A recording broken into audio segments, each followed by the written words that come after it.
everyone, it's Stephanie and welcome back to my channel. So today I have a really exciting book review for you, and that is for The Spear Cuts Through Water by Simon Jimenez. So first of all, my lovely, generous friend Evie sent this to me. I got an e-arc of it and I started reading it, and I Voxered her because I loved the writing so much.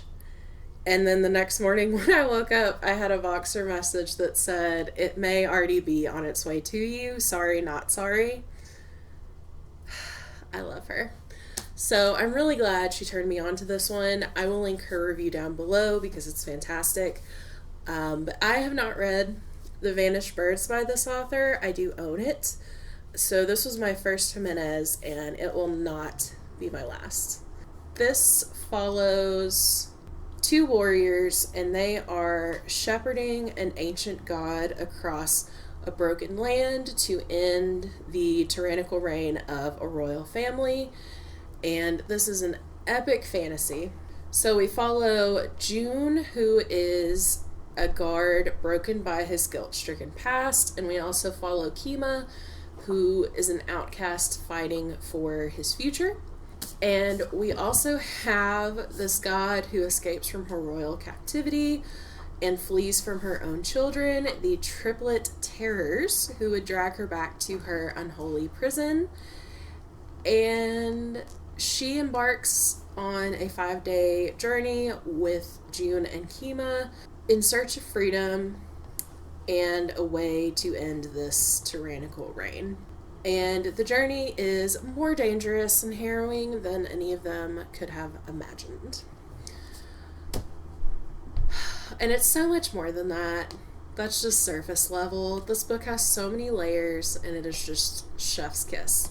So I just wanted to read a little portion of this because the writing is so stunning. Like, all caps, stunning. It's very poetic in places without being pretentious or overly flowery. It's the right level of poetic, and I love it so much. So this is page 1, no spoilers. Before you arrive, you remember your Lola smoking. You remember the smell of her dried tobacco, like hay after a storm, the soft crinkle of the rolling paper, the zip of the matchstick, which she'd sometimes strike against the lizard-rough skin of her leg to impress you. You remember the ritual of it.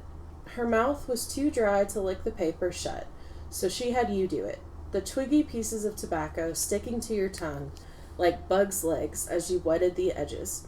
She told you it was an exchange, your spit for her stories, tales of the old country, of ruined kingdoms and tragic betrayals, and old trees that drank the blood of foxes foolish enough to sleep amongst their sharp roots. Any tale that could be told in the span of one quickly burning cigarette. It was all so different back then, she'd begin, and you'd watch the paper curl and burn between her fingers as she described the 100 wolves who hunted the runaway sun, and the mighty sword Gerardo, so thin it could cut open the space between seconds. Her words forever married to the musk of her cigarette, and her bone-rattling laughter, so much so that whenever you think of that place, long ago and far away, you cannot help but think of smoke and death. And it just continues on from there.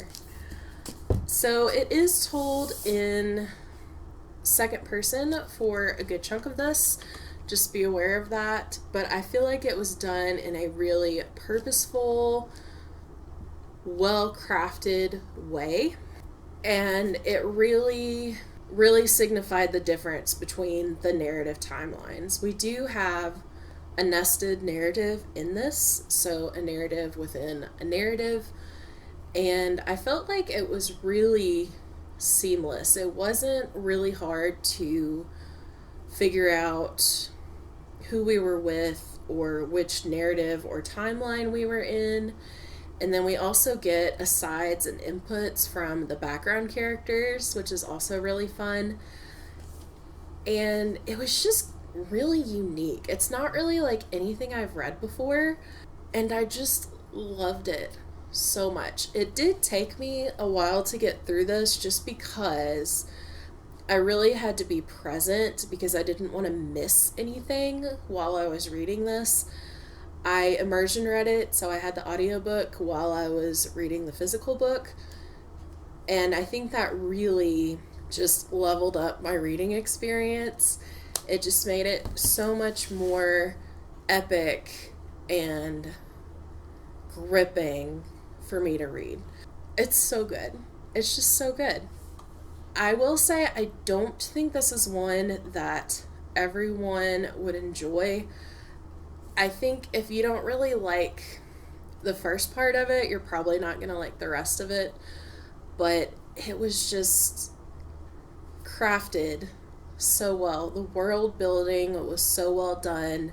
The way that he writes this made it very easy for me to visualize everything and visualize all the action and the movement of the characters in the story and where they were at.